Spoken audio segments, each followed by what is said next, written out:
നേതാവ് പിണറായി വിജയന്റെ ഡൽഹിയിൽ നിന്നുള്ള വിമാനയാത്ര മുടങ്ങിയതിൽ ജീവനക്കാരിൽ നിന്ന് വിശദീകരണം തേടി Kerala house additional resident commissioner. പ്രതിപക്ഷ നേതാവുമായി ഇടപെട്ട driver, protocol officer, house keeping, reception ജീവനക്കാരിൽ നിന്നാണ് വിശദീകരണം തേടിയിരിക്കുന്നത്. ബൽറാം നെടുങ്ങാടി ഡൽഹിയിൽ നിന്ന് വിവരങ്ങളുമായുണ്ട്. ബൽറാം, ഇന്നലെ പിണറായി വിജയന് ഡൽഹിയിൽ നിന്ന് അദ്ദേഹം PB കഴിഞ്ഞ് കേരളത്തിലേക്ക് മടങ്ങാൻ അദ്ദേഹത്തിന് മണിക്കൂറുകൾ കാത്തു നിൽക്കേണ്ടി വന്നു. വിമാനം പുറപ്പെടുന്ന വിവരങ്ങൾ VIP ലോഞ്ചിൽ ഉണ്ടായിരുന്ന അദ്ദേഹത്തെ അറിയിച്ചില്ല. ഗുരുതരമായ ഒരു വീഴ്ച ഇക്കാര്യത്തിൽ സംഭവിച്ചിട്ടുണ്ട് എന്നാണ് കണ്ടെത്തിയിരിക്കുന്നത്. ഏത് തരത്തിലുള്ള നടപടിയിലേക്കാണ് പോകുന്നത്? ഏതൊക്കെ തരത്തിലുള്ള വിശദീകരണം ആവശ്യപ്പെടലാണ് നടക്കുന്നത്? എന്താണ് മറ്റു വിവരങ്ങൾ?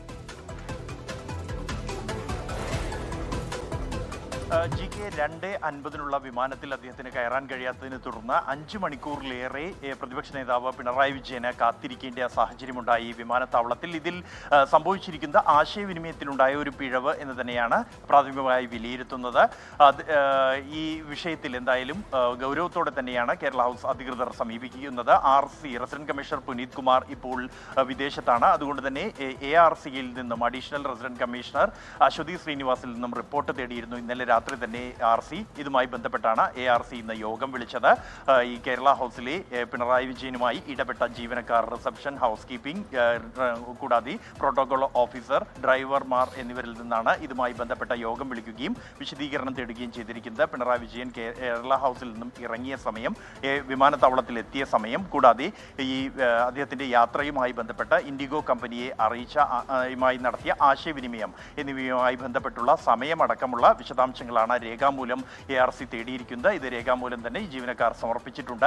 2:05 പിണറായി വിജയൻ വിമാനത്താവളത്തിൽ എത്തിയിരുന്നു എങ്കിൽ പോലും 2:50 വിമാനം അദ്ദേഹത്തിന് കയറാൻ കഴിഞ്ഞില്ല. ഇതിൽ പ്രധാനമായും പ്രോട്ടോകോൾ ഓഫീസറാണ് ഈ അദ്ദേഹത്തിന്റെ യാത്രയുമായി ബന്ധപ്പെട്ട സൗകര്യങ്ങൾ ഒരുക്കുന്നത്. ഇൻഡിഗോ കമ്പനിയെ യാത്രയുമായി ബന്ധപ്പെട്ടുള്ള കാര്യങ്ങൾ കൃത്യമായി തന്നെ ഇമെയിൽ മുഖാന്തരം അറിയിച്ചിരുന്നു. അതിനുശേഷം അവിടെ എത്തിയ ശേഷം നേരിട്ട് വാക്കാലും അറിയിച്ചിരുന്നതാണ്. എങ്കിൽ പോലും ലോഞ്ചിൽ കാത്തുനിന്ന അദ്ദേഹത്തെ ഈ ഫൈനൽ കോൾ വരെയും കമ്പനി ജീവനക്കാർ അറിയിക്കുകയോ അദ്ദേഹത്തെ കൂട്ടിക്കൊണ്ടുപോവുകയോ ചെയ്തിരുന്നില്ല പതിവ് രീതിയിൽ. ഇതിൽ ഏതായാലും ബൽറാം ഇക്കാര്യത്തിൽ വിശദീകരണം തേടിയിരിക്കുകയാണ്.